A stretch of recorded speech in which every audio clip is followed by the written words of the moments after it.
Boa tarde, pessoal. Hoje é 5h05 do dia 21 de outubro de 2021. Estamos aqui para o nosso encontro de estudos de sexualidade, nesse livro muito instigante, muito provocador, muito problematizador, que nos leva a pensar, que é o texto Junk. Hoje a gente vai estudar o capítulo 4. Só que antes da gente ir no capítulo, gente, eu queria que a gente fizesse uma rodada de apresentação, tá, gente? A gente já estamos no nosso quarto encontro, tem muita gente que ainda não teve a oportunidade de se apresentar. Vamos fazer uma apresentação breve, dizer o nome,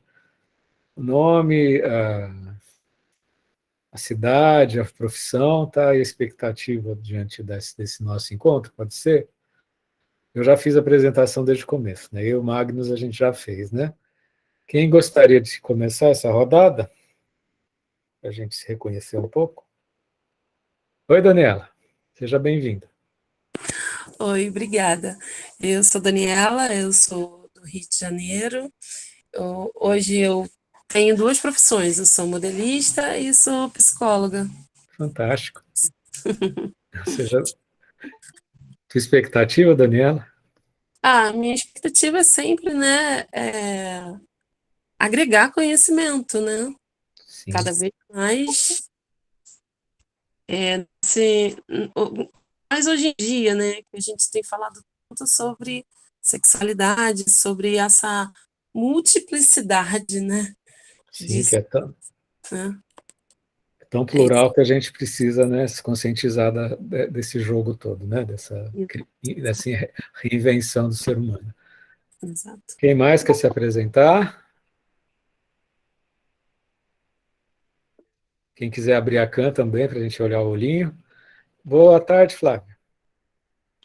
Boa tarde, oi gente, tudo bem? Eu sou a Oi, querida. Flávia, eu tenho 18 anos e acabei de entrar no segundo termo de serviço social e eu vi esse grupo de estudos no site, fiquei muito interessada e tô aprendendo muito. Tô bem nervosa com aquela tabela de facilitadores, gente, porque eu vi que todo mundo aqui é formado e eu só tô no segundo termo de serviço Imagina. social, mas tô Encontra tua aprendendo muito. filha. Seja bem-vinda. Da Unifesp, né? Isso, da Unifesp, Seja obrigada. bem-vinda. Quem mais quer se apresentar, pessoal, para a gente se reconhecer enquanto grupo? Eu ia fazer um comentário que a gente é formado, mas que nem eu nunca li esse livro, então meu conhecimento é o mesmo que o seu, Flávio. Quem quiser abrir a câmera para a gente olhar no olho um pouquinho, fique à vontade. Aline, seja bem-vinda, querida. Oi, obrigada. Me chamo Aline, tenho 28 anos e sou estudante de administração. Às vezes eu fico boiando no que vocês estão falando, assim, mas eu converso muito com o Enzo é meu namorado. Ah, que legal! E eu fui convidada por ele para participar. Tô achando bem legal. Seja bem-vinda, Aline. Obrigada. Mas é gente boa, você também deve ser. Quem mais quer se apresentar? Rosilane, seja bem-vinda. Boa tarde a todos. Meu nome é Rosilane e eu faço psicologia, estou no 9º semestre. E assim, para mim está sendo uma experiência muito boa. Já é o segundo, na verdade, do campo humanista que eu fiz o de estudo humanista e agora eu estou nesse, mas participei de algumas palestras também do site da Unifesp. Ah, que legal. Eu, Você é na da onde? verdade, eu sou da Bahia, de Campo Formoso. Fantástico. Seja Né? bem-vinda, No querida. norte fica em torno de 304 quilômetros da capital, de Salvador. Fantástico. E aí eu me tornei como é que diz, uma caçadora de cursos da Unifesp. Descobri o site, já passei até para alguns colegas aqui. Aí divulgo mesmo, muito bom. Sempre gostei do estudo humanista, me Você apaixonei. Eu fez, acho você que fez semestre passado com a gente também, né, Rosa? É isso? foi. E aí me apaixonei pelo curso de humanista. É tanto que eu estou do caminho para aderir à abordagem. Ah, seja bem-vinda. E aí estou na expectativa de adquirir conhecimento, né? Porque agora estou me formando, aí estou nessa busca de cursos para me É a capacitar. maravilha do online, né? A gente tem Foi muito bom. Bahia, Rio de Tá Janeiro, sendo São muito bom. Paulo, né? Quem mais que se apresentar, pessoal? Magnus? Potiguar também, temos vários do Nordeste aqui. Do Nordeste, aqui em Potiguar, né, gente? Tem uma galera que está se apresentando no chat, a Camila, a querida Camila, de longa jornada. Quem mais que se apresentar? Opa, Oi, Rodolfo. Seja pode ser bem-vindo. comigo. Sim, Tudo bem? tudo bom. Segunda vez também que eu participo dos encontros. A última vez que eu participei foi do Raid, que seria tempo, que foi muito prazeroso em todos os encontros que eu participei. Eu estudo psicologia também, estou no 4º período. E essa abordagem tem me chamado muita atenção, então eu estou no momento ainda de ascensão das abordagens. Então eu vou puxando um pouquinho de um pouquinho de outro. Sim. E eu sou de Nova Friburgo, do Rio de Janeiro. Fantástico. E também me apaixonei pela Unifesp. Todo curso agora que eu tenho, eu tento ficar antenado o máximo que eu posso. Mas é isso aí. Seja bem-vindo novamente sempre, Rodolfo. Quem mais quer se apresentar?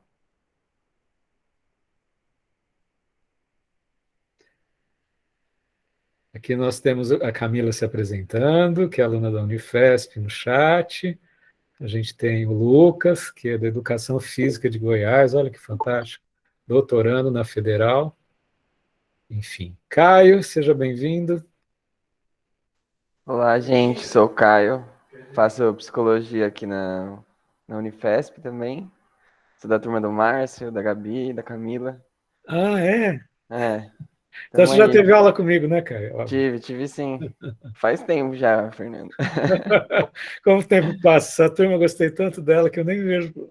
Para mim é uma turma eterna, nem vejo passar. Beleza, obrigadão, tá sendo ótimo participar dos encontros. Seja Vamos bem-vindo, lá. Caio. Gabriele, querida. Oi, gente, meu nome é Gabriele, eu tô no 4º ano da Psico. Atualmente eu tô estagiando no ambulatório trans da Unifesp. E eu tô aqui porque também me interesso bastante por todos os temas que giram em torno de gênero.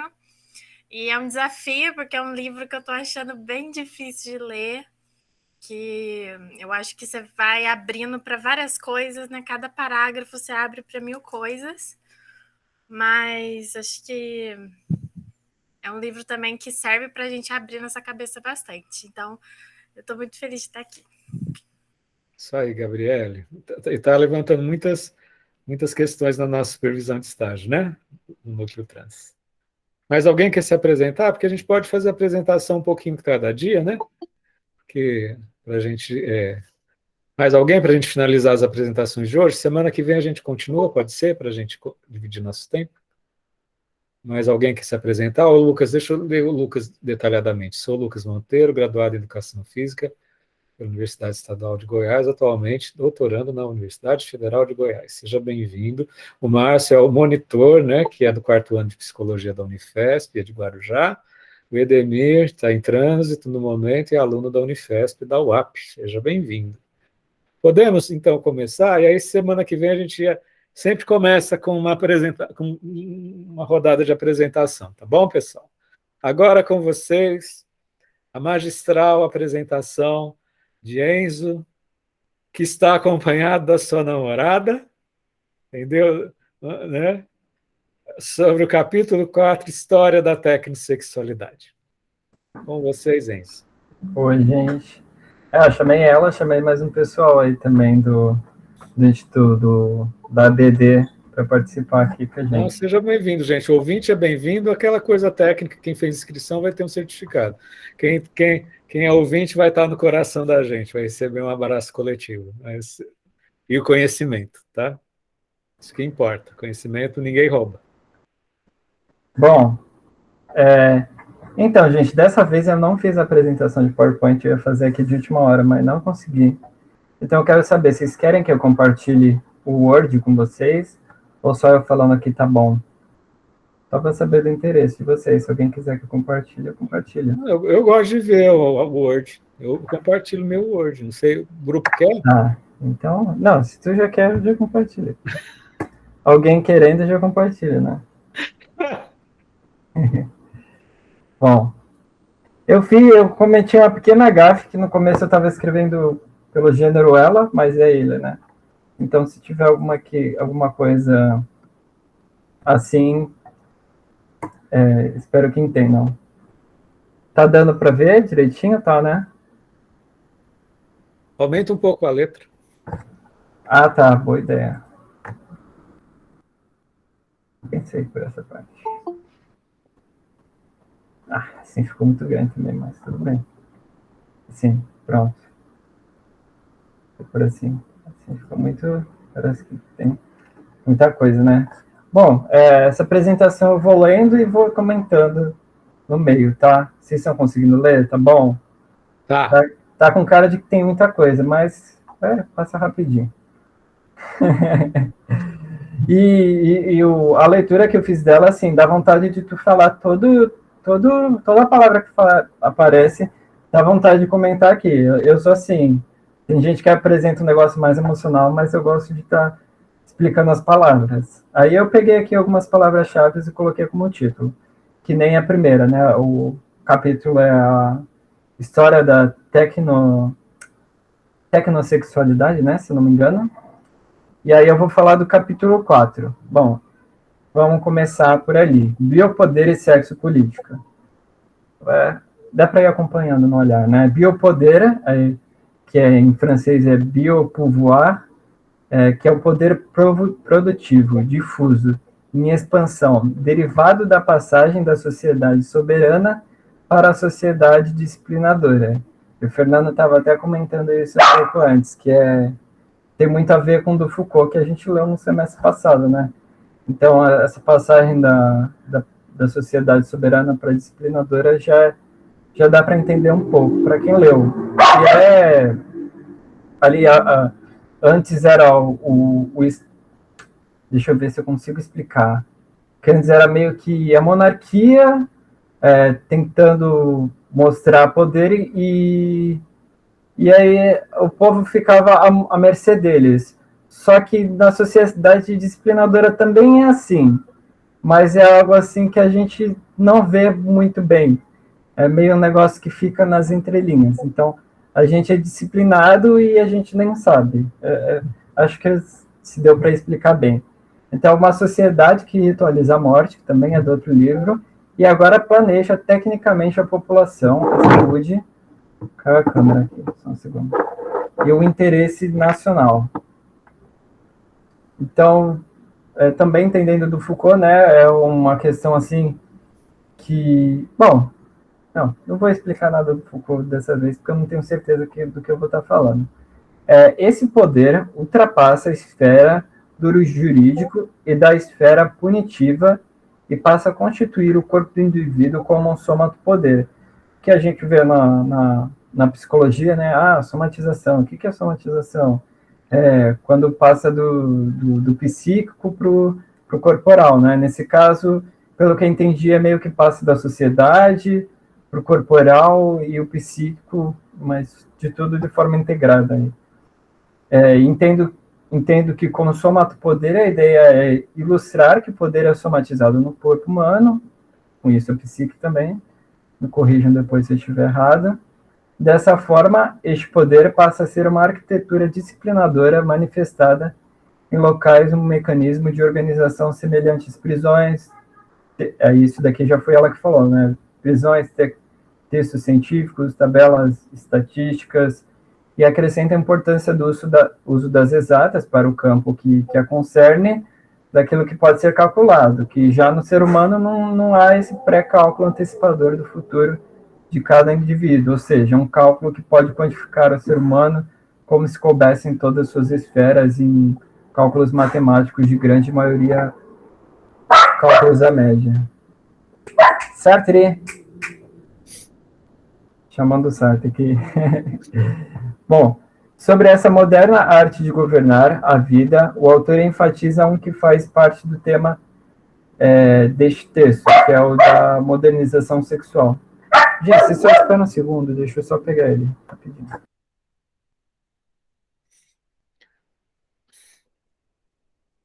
Enquanto isso, gente, o biopoder que Foucault fala, enquanto a sociedade monárquica tinha o poder de fazer morrer e deixar viver, né? Hoje em dia a gente tem um biopoder, que é o poder sobre a vida, né? Não é um poder patrimonial, como o rei tinha o poder sobre tudo e todos, né? Os súditos eram propriedade do rei, né? Hoje a gente tem o biopoder, que é um poder que se manifesta através da sanitarismo, através da demografia, através das estatísticas, dos corpos, né, nos espaços, nas arquiteturas, os corpos disciplinados nas fábricas, nas academias, né? Toda essa disposição dos corpos no tempo e no espaço como uma forma de dominação. Né? Esse é o biopoder, o poder através da figura da vida que é desenvolvida ao redor das ciências modernas, tá? E que o livro demonstra a partir desse dispositivo da hormonização. Valeu, Fernanda, por não deixar um espaço quieto. Tá vendo? Foi a culpa do Sartre. Ele apresentou na didática para a gente. Bom, eu parei ali, né? Sobre essa moderna arte de governar, modernização sexual, que é justamente o poder da esterilização do corpo feminino, pedagogia sexual das crianças, a regulação das condutas de procriação e a psiquiatrização de prazeres perversos. Não sei se eu vou conseguir explicar muito bem isso, se é que eu preciso explicar alguma coisa, né? Mas ele fala dessa modernização sexual como se fosse um olhar estagnado sobre a forma de olhar a sexualidade. Então, todas essas coisas que mais para frente ele vai chamar de fictício, né? São coisas que foram criadas, que elas não são materiais propriamente ditos, como ela até pensando aqui, o lápis, ele é uma madeira. A madeira é um fato. O nome da madeira já não é um fato, é uma criação. Por exemplo, aí a autora denominou essa ação biopolítica que emerge com essa estrutura disciplinar de sexo-política. Não sei se posso falar isso, mas somos seres sexo-politizados. Posso falar isso, Fernando? Pode.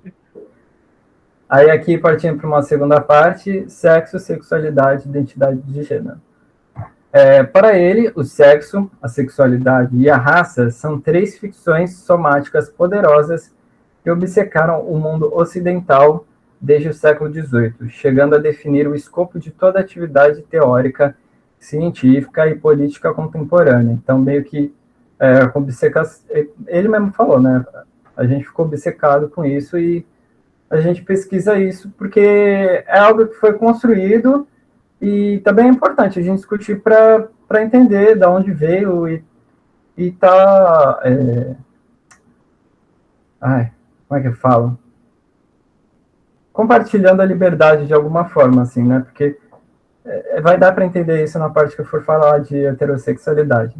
Para ela, ainda, elas são ficções somáticas, não porque lhes falte realidade material, que é o que eu falei do lápis de madeira para vocês, mas porque sua existência depende. Não sei se eu estou falando groselha, mas assim, a existência do lápis enquanto lápis depende de mim interpretando o lápis enquanto lápis. Então não falta material, que é o lápis enquanto madeira, mas depende de mim para poder interpretar ele como lápis. De repetição performativa de processo de construção política. Aqui eu estou falando só de um lápis, né? Mas ele está falando de um negócio que vai muito mais além. Então, mas a gente pode usar o lápis também. Tipo, o lápis é lápis porque todo mundo fala que é lápis. Não acordei nascendo sabendo que o lápis era lápis. Então, é uma repetição performativa. Ele está falando de um negócio que vai muito mais além, né? Mas só para dar para ilustrar. O Glauber quer comentar alguma coisa? Não, oi Enzo. Na verdade, eu gostaria só de comentar um pouco do que eu vi quando ele quer dizer isso. A forma como eu vi essa questão da repetição performativa de processos de construção política, eu acho que é quando ele está querendo dizer, pelo menos foi como eu vi isso, que foi quando criaram-se essa noção de sexo, sexualidade e raça. Né, o que eu vi como a raça, aquela questão que ele fala tanto que ele coloca no texto, que tem a questão da pureza ou da impureza, né, que daí é quando a gente vai falar da miscigenação, né, da raça, quando surgem poderes autoritários e tudo mais. A mesma coisa da sexualidade, qual sexualidade é normal, qual sexualidade não é normal, né, é dito dentro dos padrões. Então eu acho que é isso que ele tenta trazer como um caráter de sexo político, e também por não ser essa questão material, assim, de que que não tenha condições para chegar a tal, mas que isso é uma construção política, né? A sexualidade, ela foi dotada de outras coisas para além do prazer e da reprodução, né? E eu vi dessa forma, assim. Obrigado por complementar, Glauber. Você foi muito mais preciso no seu exemplo, na sua explicação. Muito obrigado mesmo. Isso. Viu? Não, vamos em frente aí, que é isso. Bora lá. Então, continuando, então, codifica visualmente a diferença sexual como verdade anatômica. Então, vou continuar lendo aqui. E essas entidades anatômicas são entidades como as trompas de Falópio, as glândulas de Bertolin, não sei o que é isso, e o clitóris. Então, nesse contexto que ele está falando, que ele está indicando, a sexualidade era indicada por esses órgãos. Então, isso é o que diferenciava o masculino do feminino, o homem da mulher. Ou seja, a diferença dos sexos mora em sua anatomia, nesse caso. Com isso, se proibiu e se controlou a masturbação, por outro, o orgasmo feminino foi medicalizado e entendido como crise de histeria. O orgasmo masculino foi mecanizado, domesticado por meio de uma incipiente pornográfica, codificação pornográfica. A maquinária estava pronta, o corpo dócil ou raivoso estava preparado. Então, já é autoexplicativo aqui, né? Foi uma construção do corpo e da questão política. Do corpo, a noção que a gente tem sobre sexo e sexualidade é algo que foi montado historicamente e politicamente. Sobre esse cálculo dos sexos, ele diz que poderíamos denominar de império sexual, esse regime biopolítico que usa o sexo, a sexualidade e a identidade sexual como centro somático político para a produção e governo da subjetividade. Com essas considerações, e se bem entendi, a ideia do autor é que ele coloca as classificações sexuais, sua forma de identidade e o sexo propriamente dito como instrumento repetido que produz e governa a subjetividade. Também não tenho certeza da leitura que eu fiz, tá?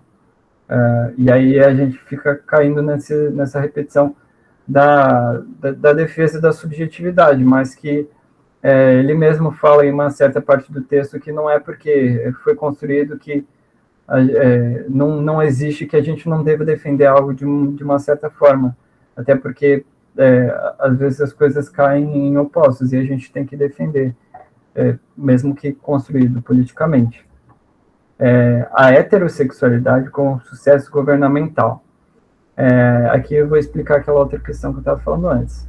Para a sexopolítica do século XIX, o corpo heterossexual é o artefato que vai alicerçar o maior sucesso do governo. Por que isso, né? A mentalidade heterossexual, straight mind, para retomar a expressão que Monique Wittig elaborou nos anos 1990 para designar a heterossexualidade não como uma prática sexual, mas como um regime político. Então, sexualidade, nesse caso, não é só sexo em si, vai muito mais além, né? E aí soma no nosso corpo, na nossa visão de mundo. Assegura a relação estrutural entre a produção da identidade sexual e a produção de certas partes do corpo, em detrimento de outras, como órgãos reprodutivos.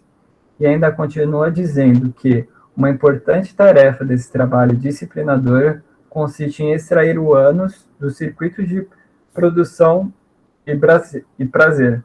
Ou seja, o ânus não reproduz, pelo que eu entendi, né, que está falando, o ânus não reproduz, portanto, não deve ser usado como forma de se ter prazer, essa construção. Posso ter entendido um pouco errado, porque, relendo aqui, eu acho que talvez esteja um pouco errado, mas vamos lá. Se alguém quiser corrigir, pode levantar a mão também. O ânus, como centro de produção de prazer, não tem gênero. Então, não tem como separar as pessoas se tem um órgão que vai fazer ambos os sexos sentirem prazer. É um órgão sem gênero. Pode falar, Glauber. Não, a forma como eu entendi, né, essa parte, né, do ânus como centro de produção de prazer ou da questão da heterossexualidade, é como a sociedade e os centros de poderes, eles condicionaram a sexualidade masculina através da estimulação ou não, né, do ânus ali. Né? A partir do momento que um homem, para ele ser heterossexual ou não, basta ter a utilização anal ou não no sexo, assim, e não desconsidera, eu acho que prazeres, vontades, fetiches e experiências sexuais e liberdade sexual, né? Essa questão do sexo antes dele ser política, mas ele ser uma prática humana, assim. Então foi o que passou pela minha cabeça quando eu vi essa questão do ânus passar pelo ser heterossexual, né? Que eu acho que talvez seja um pouco do que aquele texto do Guattari que ele cita nesse capítulo esteja vinculando, né? Não sei, eu vi dessa forma.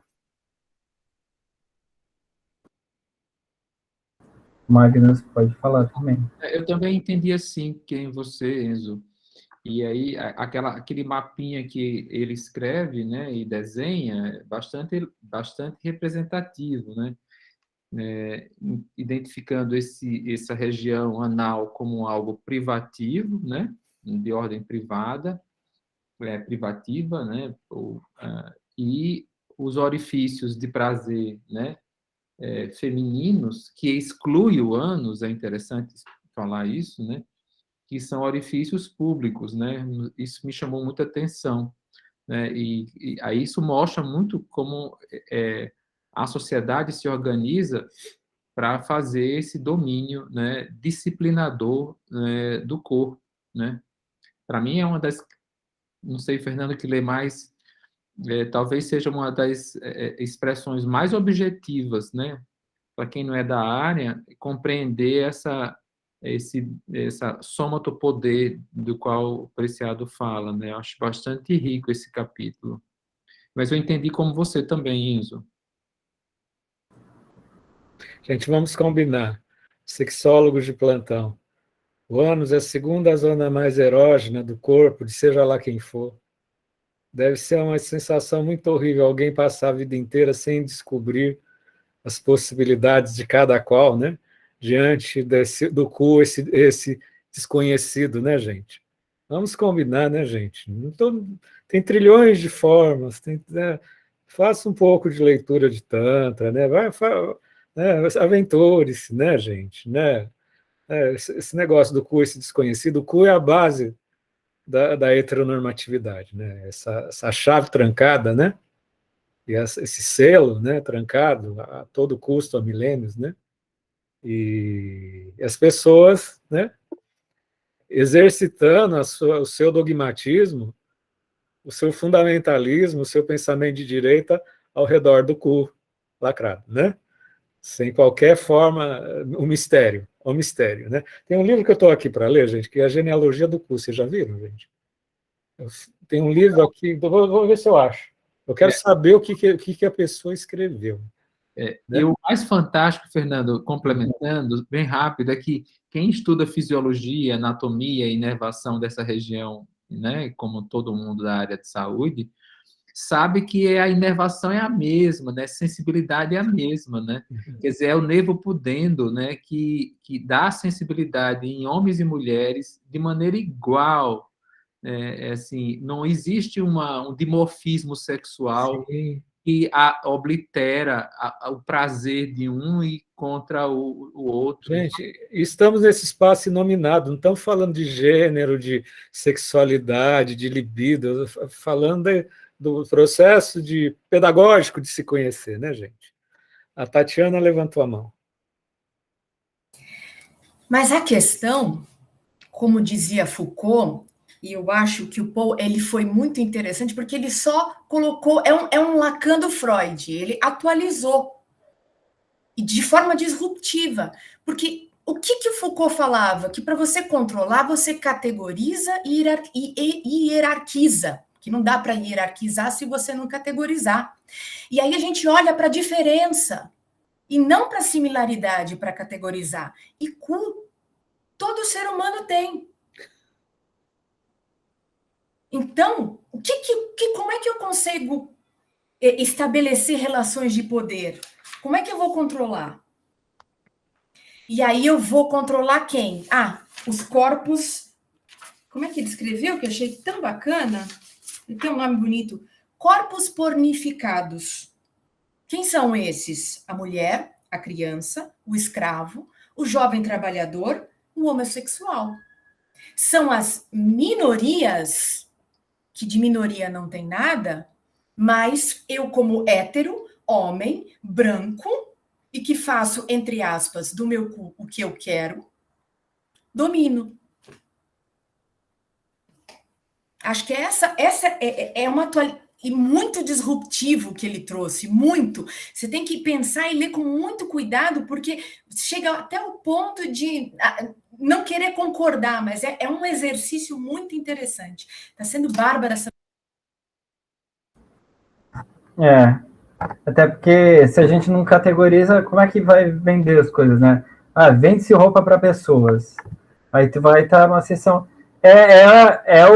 Seria talvez o ideal, não sei, né? Mas para o capitalismo é um negócio assim, vai todo mundo vender roupa para pessoas? Então, como é que alguém tem que vender algo especial ali? Então, como todo mundo quer vender algo especial, aí cada loja cria as suas separações. Roupa para criança, tudo bem que roupa para criança é uma roupa bem menor ali, mas mesmo assim, né? Dá para a gente pensar sobre isso também. E aí, aqui, mesma coisa que a Tatiana está falando, o pessoal está falando, que é o que eu estava falando também, que é a questão do não ter um gênero, né, o ânus. E ele vai falar isso da boca e da mão.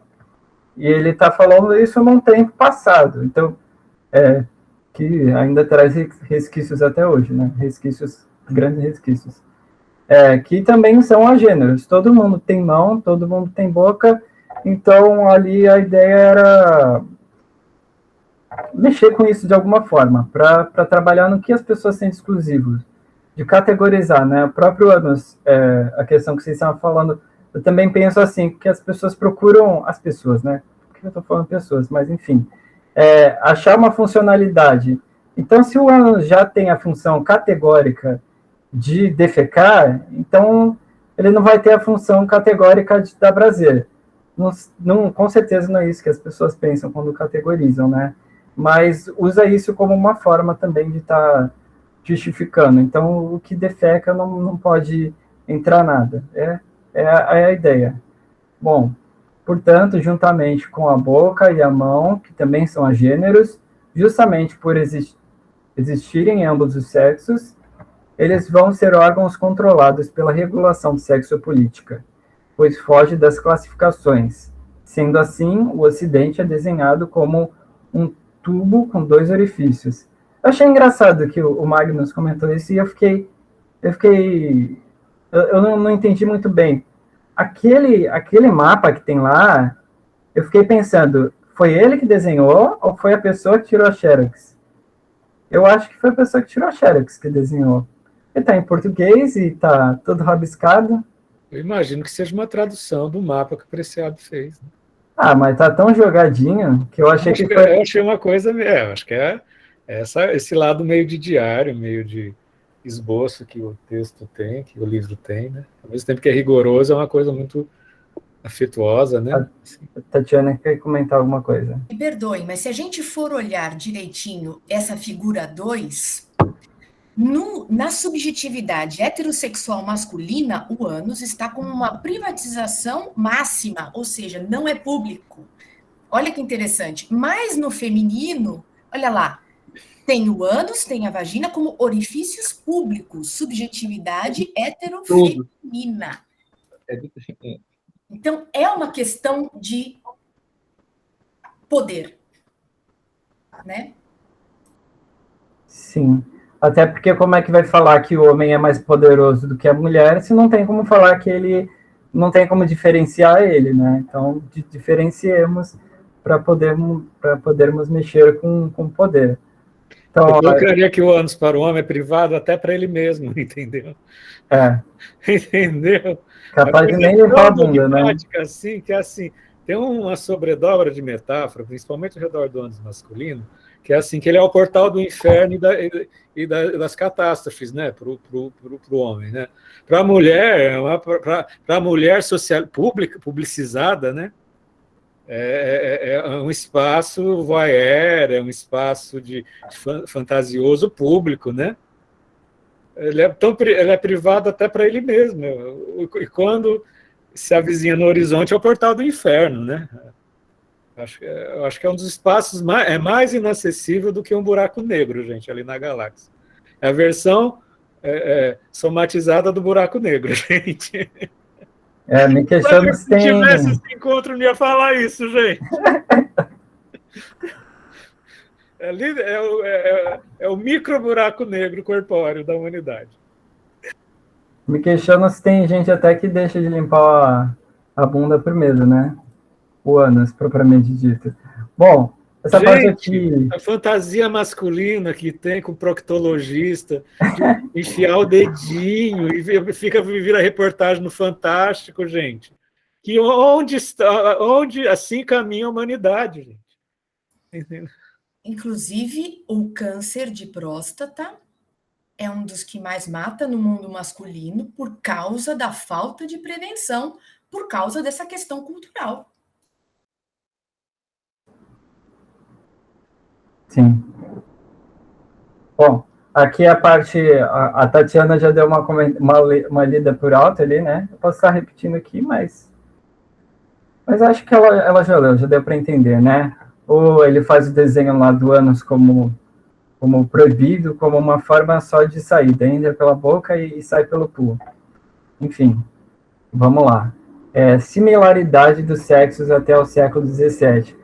Aqui ele vai ficando cada vez mais Foucaultiano, fazendo essa leitura histórica, né? Sobre uma constatação histórica, o corpo feminino era uma variante do corpo principal masculino. A mulher veio da costela de Adão e Eva, de Adão, como todos nós sabemos, né? Com certeza. Uma variação frágil, interiorizada, porque os órgãos estão interiorizados, né? É o pênis oposto, e degenerada do sexo que possuía uma existência ontológica, o masculino. O masculino porque é ontológico, né? Porque é o ser, sei lá, um ser questionador, um ser que pensa, enquanto a mulher é ôntica. Ela está ali só para pressar, só para fazer as coisas. Os órgãos, como o ovário e a vagina, eram órgãos masculinos interiorizados. Ainda complementa que a relação entre homem e mulher não equivalem a categorias de conhecimento ou técnicas de subjetivação suscetíveis de ultrapassar as segmentações políticas que separam o escravo do homem livre, o cidadão do imigrante, ou o senhor do servo. Então, aquela questão aqui já até foi comentada hoje. Então, a relação entre homem e mulher é a mesma dessas outras relações. Sendo assim, acho que alguém fez um comentário, tá? Não, segue o formulário, ok. Sendo assim, não quer dizer que não houvesse diferenças entre masculinidade e feminilidade, ou entre diferentes modos de produzir prazer sexual, e sim que estes não determinavam as cristalizações da subjetividade sexopolítica. A atribuição do sexo depende, naquela época, não só da morfologia exterior dos órgãos sexuais, mas, sobretudo, da capacidade reprodutiva e do papel social. Então, pelo que eu entendi, é que ele deu uma voltada, né? Ele voltou para antes do que a gente estava falando, para dar uma explicada que não tinha muito a ver com prazer, mas era das funções que os sexos tinham. E aí ele já retoma para o século XVIII. Transformação do outro em coisa, sim, a questão ôntica, né, Tatiana? Tá, e aí no século XVIII, que ele vai retomar, dar uma passeada aqui na história, né? Os corpos são vistos como um sistema de oposições e não mais similaridades. A anatomia do sexo feminino não é mais uma interiorização dos órgãos do sexo masculino, mas sim um sexo inteiramente diferente, cujas formas e funções respondem à própria lógica anatômica. Eu acho isso, assim, sempre que a gente tenta categorizar de alguma forma, não sempre, né? Mas acaba caindo em armadilhas. Então, o que era categorial antes virou uma outra categoria e mesmo assim se continuou problemático de alguma forma, né? A autora, que no caso é o autor, me desculpem, o autor recorda uma observação de Thomas Laqueur, não sei como é que fala, de que a invenção do que poderia ser chamado de estética da diferença sexual e racial é necessária para estabelecer uma hierarquia política anatômica entre os sexos, masculino e feminino, e as raças, brancos e não brancos, em caso de agitações resultantes de movimentos de revolução e liberação que clamam pela ampliação da esfera pública para mulheres e estrangeiros. Aqui eu entendi duas coisas. Eu não sei se ele quer falar as duas coisas ou se é as duas coisas em si. Pelo que eu entendi, é a forma de categorizar o homem branco. Então, para a gente poder falar que o homem branco é poderoso, a gente tem que criar um oposto ali.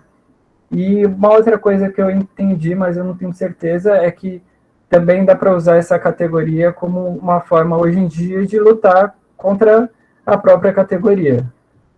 Então, é um entendimento da categoria, a gente tem que entender de onde veio para poder estar desconstruindo aquilo. E não necessariamente, não, descategoriza tudo, porque as pessoas vão falar que é meio hippie assim, né? Tipo, não existe nada. Tá, não existe nada, mas tem um passo a se dar até lá, né? Até, se esse fosse uma utopia desejada, tem passos para dar até lá, não dá para dar esse pulo histórico aí, né? Acabou tudo e pronto. Fim de tudo, né? Ainda acrescenta que é aqui que a verdade anatômica passa a funcionar como legitimação de uma nova organização política do campo social. Aí aqui eu fiz um trocadilho com Deus acima de todas, o Bolsonaro. A mudança que vai dar luz ao regime disciplinar começa com a gestão política da sífilis, o advento da diferença sexual, a repressão técnica da masturbação e a invenção das identidades sexuais. O auge dessas tecnologias rígidas e pesadas de produção de identidade sexual será alcançado em 1868, com a patologização da homossexualidade e a normatização burguesa da heterossexualidade, aquele papo de que gay tem cura, né? A partir de então, o aborto e o infanticídio pós-parto estarão sujeitos à vigilância e à punição da lei. Então, o homem branco ele tem poder sobre tudo. O homem branco inventou a lei. Então, ele tem poder sobre o corpo da própria mulher, com essa questão do aborto, né? Eu inventei as regras e você vai ter que brincar no meu jogo, senão eu levo o brinquedo para casa. O corpo e seus produtos se tornam... Pode falar, Glauber. Não, eu ia comentar sobre como isso aconteceu bem num período onde a sociedade estava também mudando como um todo, né? Onde estava entrando aí a questão da Revolução Industrial e a forma como se constituía a família estava deixando de ser mais matriarcal, né? Onde tinham aquelas questões de dotes e tudo mais, e passavam a centralizar mais o poder no homem, né? Como o centro da família, como dono da família, dono das finanças e tudo mais. E que essa alteração, nessa visão da sexualidade e da posição do homem branco, né? Até porque a Revolução Industrial foi na Europa mesmo, começou. A visão do homem branco europeu sobre o seu domínio perante a sociedade como um todo, assim. Muito boas suas contribuições, porque usa justamente o que ele usa aqui, que é a história. Eu nunca fui muito bom em história, e com Foucault que eu estou começando a mudar isso. Então, sempre bom a gente estar entendendo o contexto histórico, né? Valeu mais uma vez. Aí ele vai continuar, o corpo e seus produtos se tornam propriedade do masculino marido, pai e por extensão do Estado e de Deus, que foi o que eu falei, Deus acima de tudo, né? Deus acima de tudo, de todos, seja lá como for. Ou seja, a heterossexualização vira padrão de normatividade. Então, quem não é heterossexual não é normal. E o aborto é controlado pelo Estado, tornando o aborto uma responsabilidade do governo. A liberdade do corpo da mulher é tomada pelas leis. Nos dois casos, o homem hétero estará isento de ser patologizado por ser hétero. Então, a patologia é justamente o que não é normal, nesse caso. E isento de não ter liberdade sobre o próprio corpo por ser homem. Então, ele é livre para fazer o que ele quer e os outros são limitados. Neste caso, a autora não citou... Não sei porque eu coloquei isso, sendo que citou. Acho que citou sim, né? Foi uma observação que eu fiz, mas acho que ela cita, sim. Enfim. Se alguém quiser fazer algum comentário. Então tá, vamos lá. Ó, a Tatiana ainda falou ali, como a resistência e diferenças que estão querendo participar da sociedade. Sim, estão querendo participar porque foram excluídas, né? Da procriação à aparência normalizadora. Nesse sistema de reconhecimento, qualquer divergência corporal da norma, como tamanho e forma dos órgãos sexuais, pilosidade facial e forma e tamanho dos seios, é considerada uma monstruosidade, uma violação das leis da natureza ou uma perversão, uma violação das leis morais. Aqui a mulher barbada não era mais considerada uma mulher pelo seu caráter reprodutivo. Ele até usou esse exemplo antes, na verdade, por isso que ele fala isso de novo. Que antes a mulher barbada era mulher porque ela era reprodutiva, mas agora ela tem barba, e a barba é coisa de homem. Então, já não é mais tão mulher assim, se é que é mulher, é um monstro. Tanto que ela vai para os circos, né? Mas um objeto de pesquisa ou observação pela sua aparência, que não é mais considerada tão feminina, já expliquei, né?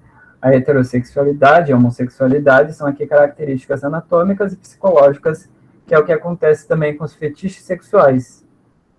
Ah, Tatiana saiu.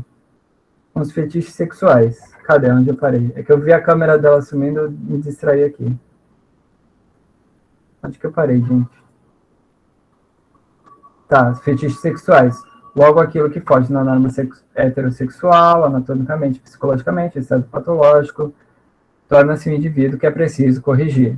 Este duplo movimento em direção à vigilância médico-jurídica, então médico e juiz que determinam que as pessoas são, e a especularização midiática, que é o que espalha as coisas, intensificado pelas técnicas digitais, que a internet e as mídias intensificam a coisa toda, né?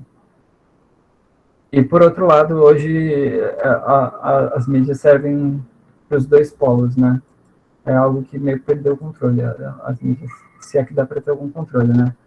Os dispositivos sexopolíticos que se desenvolvem com a estética da diferença sexual e das identidades sexuais no século XIX são técnicas mecânicas, semióticas e arquitetônicas de naturalização do sexo.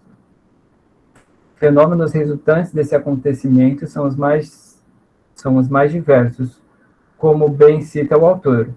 O Atlas de Anatomia Sexual, os Tratados de Otimização dos Recursos Naturais proporcional ao crescimento da população, os textos jurídicos sobre a criminalização, enfim, todas as formas de tentar normalizar o corpo, o seu desenvolvimento, ou qualquer coisa assim, cabem aqui. Com isso, esses dispositivos para a produção da subjetividade sexual tomam a forma de arquiteturas políticas exteriores ao corpo. Então, o corpo não acontece no corpo, ele acontece fora do corpo. E acrescenta que seus sistemas têm um comando firme das políticas ortopédicas, que é dos ossos, né? Eu tive até que pesquisar, por ignorância minha, e dos exoesqueletos disciplinares. Ou seja, não é só dos ossos, na verdade, músculo também, né? Ou seja, a anatomia não somente genial, acho que não sei se eu quis... genital, da distinção do homem ou mulher. Então, a anatomia como um todo é o que distingue o homem da mulher aqui. Sobre os dispositivos da subjetivação... Gente, desculpa, tá acabando, tá? Eu escrevi muito. Sobre os dispositivos de subjetivação sexopolítica, o autor destaca a importância de se falar em uma rede de arquitetura doméstica.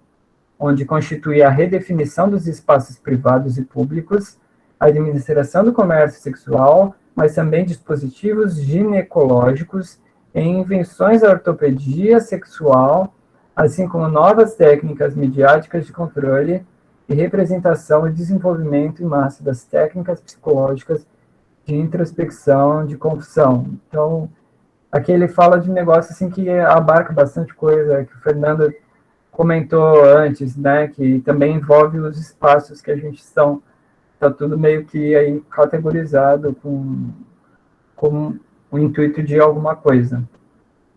E aí a própria confissão ali. Eu não sei se foi isso que ele quis dizer, mas, tipo, estar ali confessando, sou o meu gênero, sou homossexual e criando algum tipo de culpa por ser isso. Então, tenho certeza se ele está querendo falar sobre isso aqui. A denominada sociedade de controle, Paul chamou de sociedade fármaco-pornográfica, onde a ejaculação politicamente programada é a moeda desse novo controle molecular informático. Após a Segunda Guerra, apareceram uma série de novas tecnologias do corpo da representação que se infiltraram, penetraram a vida cotidiana. Uma era de tecnologias suaves, ligeiras, viscosas e gelatinosas. Aí o autor ainda observa que a testosterona que ele faz uso faz parte dessa tecnologia gelatinosa. Para quem não leu o livro, a testosterona testosterona dele é um gel que ele passa no ombro, se eu não me engano, e aí ela meio que se infiltra, assim, ele fala até de uma maneira mais abstrata. A toda essa história, o autor coloca que não devemos determiná-la como mera passagem do tempo. Eu até falei disso antes também, mas uma história que atua no corpo, produzindo nosso sujeito contemporâneo em nossa ficção somática. O último parágrafo, prometo, a política disciplinadora, que antes era exterior, agora faz parte do corpo, é incorporada. Então, a disciplina que antes vinha de fora, agora ela é do corpo no corpo e a pessoa tenta achar qualquer problema no corpo da pessoa. O problema nunca está fora, está no corpo e é alguma forma de ser culpa dela. O poder atua por meio de moléculas incorporadas ao nosso sistema imunológico, tanto como o silicone toma forma de seios, neurotransmissores alteram nossas percepções e comportamento, que são os remédios, né? Hormônios produzem seus efeitos sistêmicos sobre a fome, sono, excitação sexual, agressividade, a decodificação social da nossa feminilidade e masculinidade. O corpo já não habita os espaços disciplinadores. Está habitado por eles. Esse momento contém todo o horror e exaltação da potência política do corpo. Acho que eu vou encerrar por aqui. Tem mais algum comentário assim para fazer, talvez, sobre... Não vou fazer mais nenhum comentário, tá bom por aqui. Obrigado, obrigado por esse teu trabalho em nome do nosso coletivo, esse teu trabalho sempre generoso, dedicado, hercúleo, né, de apropriação de uma temática bem estimulante, desafiante e complexa. Muito obrigado. Pessoal, quem gostaria de falar, seja pelo chat ou seja levantando a mão. Você pode fechar a janela? Sim. Quem gostaria de comentar? Quem quiser abrir a câmera para a gente olhar nos olhos. Esse é o momento da troca. Glauber levantou a mão. Oi, Glauber, tudo bem? Vamos te ver. Então, eu tava aí que eu sou um pouco tímido aí e tal, aí falei, não, acho que já falei 2 vezes, acho que agora eu posso abrir a câmera. E eu queria só fazer uma nova pontuação, uma observação a respeito também da mudança da sociedade como um todo. Quando aconteceu essa mudança para fármaco-pornografia, né? Eu acho que é esse o termo, que foi justamente com os avanços tecnológicos e o avanço do consumo, né? Depois das 2 grandes guerras e da Guerra Fria, né? Que foi onde a sociedade ela voltou ali o seu caráter produtivo muito mais voltado para o consumo, né? Para pequenos consumos rápidos, consumos em busca aí da perfeição, né? Da biomecanização do corpo, né? Aquele corpo perfeito, aquele corpo a ser alcançado, aquela máquina, né? E aí ele abrange aí a questão justamente da sexualidade, né? Dos hormônios, né? Não estou querendo dar um juízo de valor aqui, eu sei que muita gente usa, consegue aproveitar disso, inclusive eu estava pensando sobre como isso também facilita a experiência de novas vivências, né? De vivências autênticas para pessoas que não se enquadram nas concepções normativas, né? Pessoas que nascem com disforia de gênero e tudo mais, que a partir dessa farmacologia aí, né, do corpo, é, podeu, pôde, permitir a elas aí uma vivência mais autêntica de suas vidas, mas que teve essa chavinha, assim, essa alteração, quando a sociedade começou a consumir muito mais de uma forma geral. Obrigado, Glauber. Quem mais quer comentar? Enzo? Então, eu tenho essa impressão que ele tenta falar que se de alguma forma isso já foi um problema para alguém, hoje, na verdade, é o que a gente é. Nós somos filhos dessa questão do biológico inserido. Então, não dá para problematizar a questão da transexualidade, não dá para problematizar nada, na verdade, né? Mas ir falar que remédio, ok, que qualquer forma de controle do nosso comportamento tá ok. Então, a gente é filho dessas coisas, né? Então, hoje em dia, não dá para problematizar, até porque não tem porquê problematizar, não faz sentido. Aí ele faz esse link, pelo que eu entendi. Pessoal, eu vou compartilhar um pouco, assim, esse capítulo, gente, para vocês entenderem esse capítulo, leiam História da Sexualidade, volume 1, que o Preciado ele cita explicitamente, tá? Sobre as figuras do dispositivo da sexualidade. Leiam o curso Os Anormais, do Foucault, que ele cita explicitamente, tá? E eu deixei ali em cima para vocês o meu artigo Corpo e Alma em Foucault, que de alguma forma tem esses pressupostos, inclusive da sexualidade, aí contidos, né? Eu acho que o pressuposto fundamental do Foucault é que o corpo é arruinado pela história, né? Numa inspiração nietzschiana, né? E o corpo ele é cravado por esse poder, né? Que isso de alguma forma está presente aqui no Preciado, né? Esse sômato poder, agora esse tecnopoder. Se o Foucault falou do dispositivo da sexualidade como uma rede arquitetônica de discursos, de práticas, de disciplinas que se exercem sobre o indivíduo a partir do ato sexual, gente, o ato sexual é uma coisa pueril. Só que tem uma rede de poder que se instaura ao redor dele, de saúde mental, de psiquiatria, de psicologia, de economia, de endocrinologia, de religião, entendeu? Uma rede multifacetada de exercício de poder que reconfigura, né, esse ato pueril como ou como um ato perigoso que pode ser liberado com certo esforço através da ciência, da psicanálise, por exemplo, da psicologia, né, ou então um ato apocalíptico do fim dos tempos, do pecado, etc. e tal. Então, esse livro, ele acentua, né, com uma carga contemporânea da tecnosexualidade, da farmacopornografia, aquilo que nos anos 70, 80 já estava presente lá no Foucault, tá?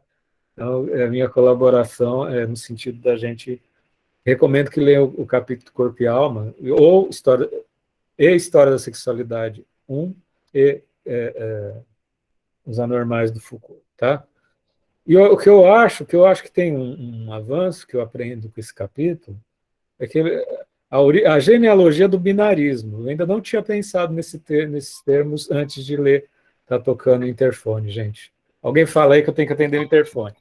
Peraí. Então eu falo, onde é que o Fernando deixou esse material que ele falou agora? Os monitores, onde é que está? Eu estou procurando. Alguém sabe? Ah, chegou. Está no chat. Está no chat, tá bom.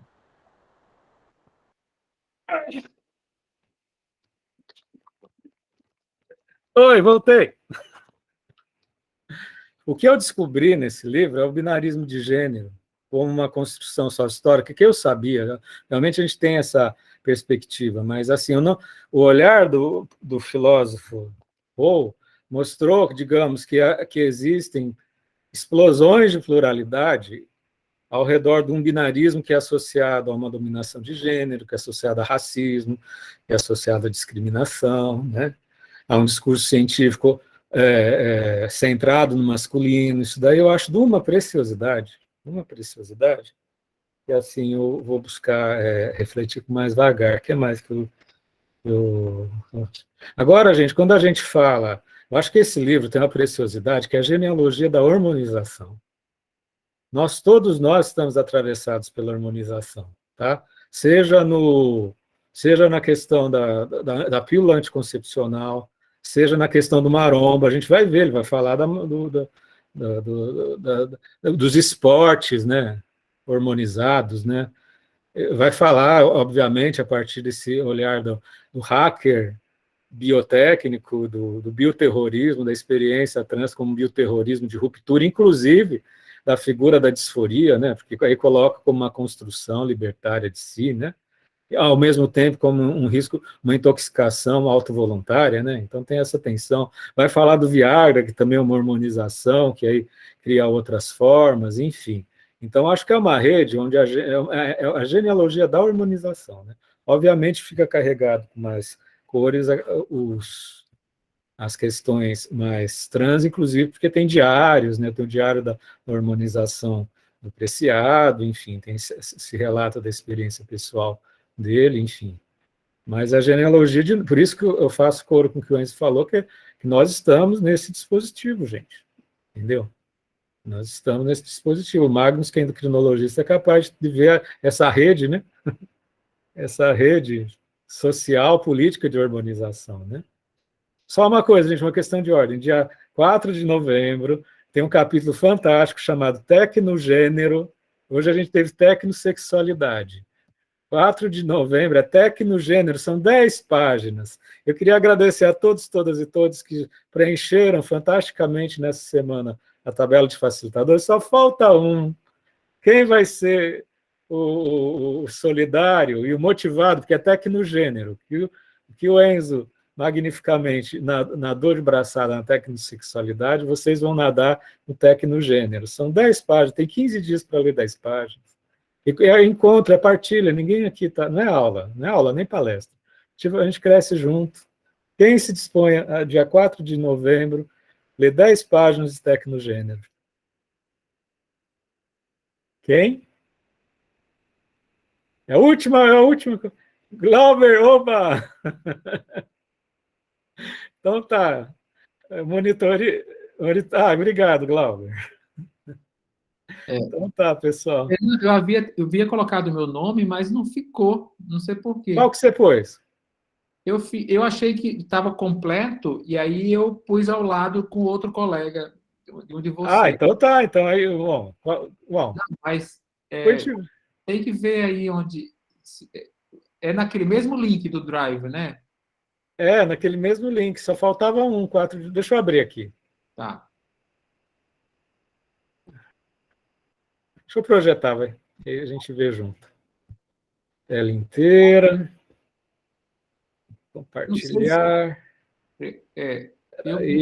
Eu fiquei junto com uma das colegas, eu acho que era no...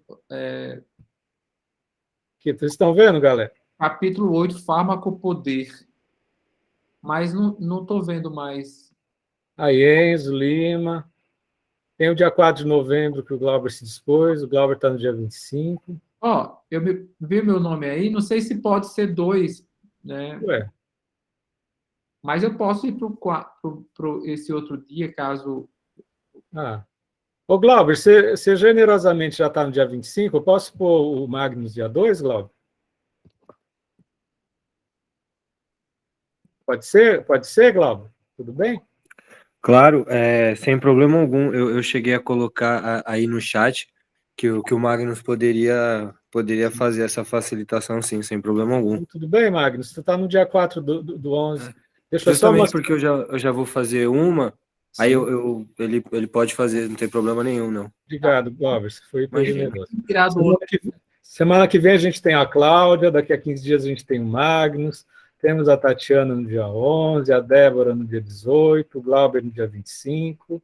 Em dezembro temos a Daniela, dia 2, a Flávia Alexandra, dia 9, semana do meu aniversário.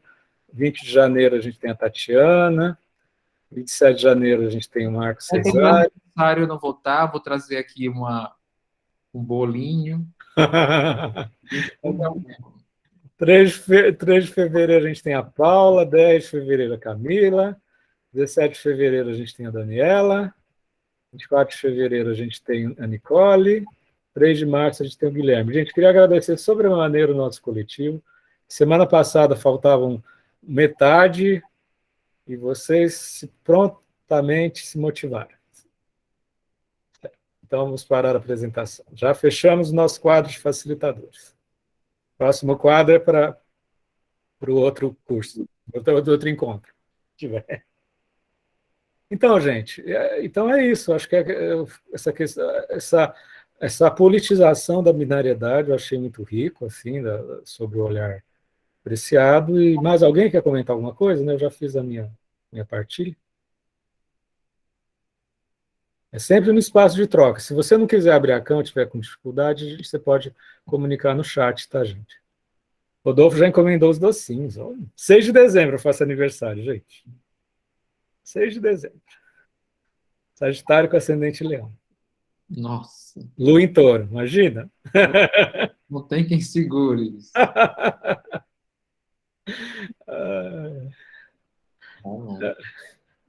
Então, gente, essa é a fase da troca das geologias. Né? Agora, só um detalhe, gente, também é bom entender que, enquanto Foucault falava que o poder se instaura sobre o corpo, se incida sobre o corpo, Preciado vai dizer que o poder se insere nas moléculas, né, através dos hormônios. É mais microfísico ainda, né? Entendeu? Então, assim, a partir na constituição dessa rede de poder. E sem contar que é um capítulo polêmico que mexe com questões, com zonas erógenas, é a boca, é o cu, é as genitálias, enfim. É uma politização, embora isso seja chocante, porque todos esses espaços são condenados ao mutismo, à interdição, ao tabu, né?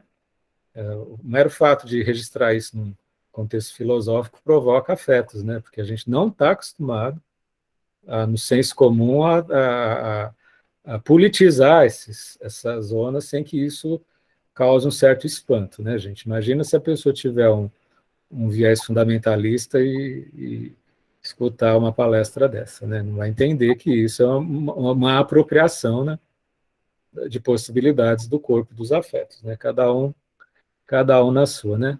O Magnus ia falar? Eu só queria colocar aí para a gente também pensar nos próximos momentos, que esse corpo que ele está tanto se referindo que é esse corpo masculino e feminino. Acho que você colocou muito bem, me fez lembrar a questão da binaridade dos corpos, né?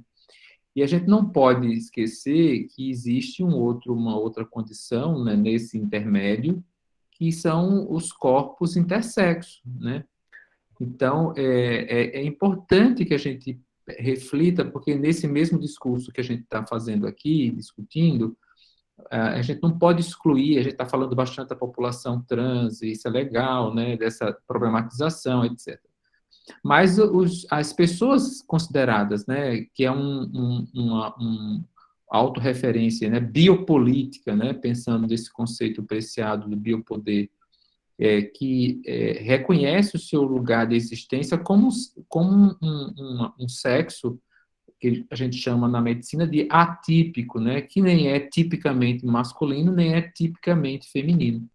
Então, existe um conjunto de outras questões que a gente poderia, no momento oportuno, explorar um pouco mais aqui, nessa leitura binária, né, que o Preciado faz, que na população intersexo nos convoca para pensar outras saídas, né?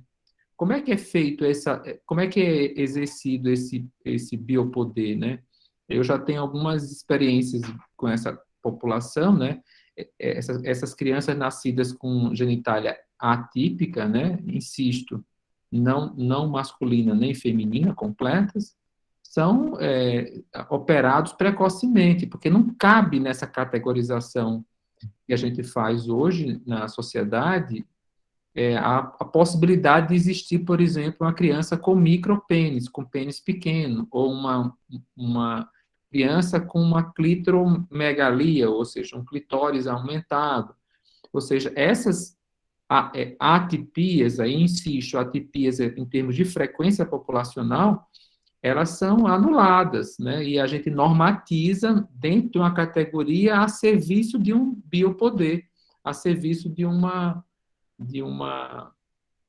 controle, né, desses corpos. Então, a população intersexo é muito rica nesse sentido, como uma experiência humana, ainda que muito violenta nos dias de hoje, né? Imagino com sobredobra de estigmatização, já que tem uma base biológica para ser estigmatizada, tem questão cultural, tem questão do preconceito, né? Tem sobredobras, né, Magnus, né? Total, deriva, onde você lembrou a questão da não binaridade de corpos, né?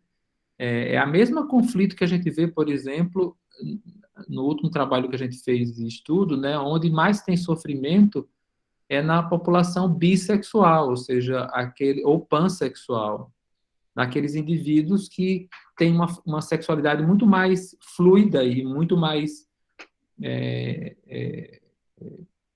holossexual, né?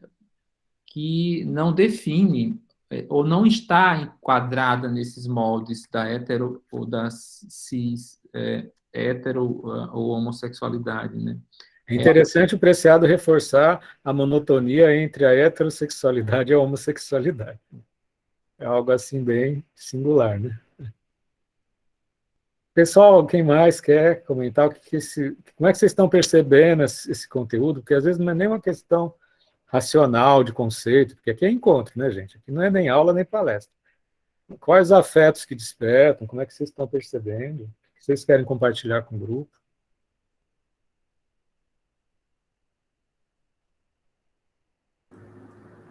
Eu acho interessante a gente pensar também que tem duas coisas, que é a sexualidade e o gênero, que não são as mesmas coisas. E tem a sexualidade é o interesse, né, sexual, e tem o gênero, que é a identificação.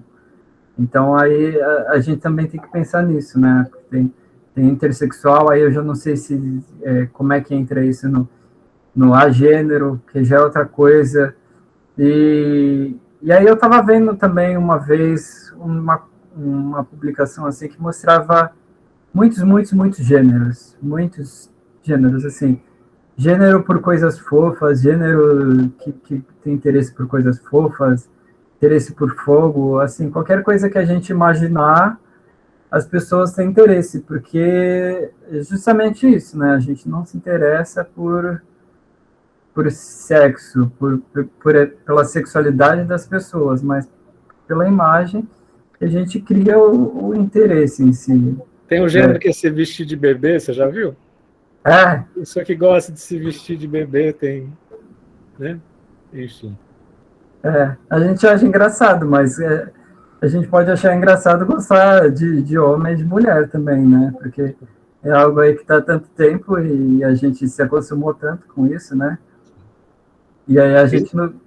Pode falar, Fernando. Dizem que os talibãs eles têm a família, mas até em função de seguirem o exército, eles têm práticas homossexuais, mas eles não se veem como homossexuais porque eles são casados. Mas eles têm práticas homossexuais, né? Não se veem como tal, né? Peso da cultura, né? Aliás, hoje eu vi que mataram uma jogadora de vôlei lá no Afeganistão, né? Não, onde é que está tendo Talibã, gente? No Afeganistão, é isso? Mataram uma jogadora de vôlei, cortaram a cabeça para ela ser jogadora de vôlei. Entendeu? Cortaram a cabeça da moça, que até estava nas Olimpíadas no Brasil, tá? Procurem aí no UOL que vocês vão ver. Cortaram a cabeça da moça, por quê? Por quê? O que ela fez? Jogadora de vôlei. É no Afeganistão, né, gente? Bom, gente, mais alguma questão? Semana que vem a gente vai ter a facilitação generosa e extraordinária da Cláudia, né? Trabalhando mais um capítulo. Mais alguma questão, pessoal? Senão a gente vai parar a nossa gravação. Se você ainda não se adicionou no YouTube Lançado no Mundo, põe o YouTube Lançado no Mundo, por favor, se inscreva, porque mais tardar até sábado, as aulas vão estar lá disponíveis para você assistir com calma. Tá? As aulas não, os encontros. Perdão, é visto de professor, gente. É visto de professor. O encontro vai estar disponível no YouTube Lançado no Mundo. Por favor, se inscreva. Mais alguma questão, alguma partilha? Obrigado, pessoal. Fechamos nossa tabela de facilitadores. Tenha uma ótima semana e a gente se vê nesse bate-local, nesse bate-horário, semana que vem. Abração, fim da gravação.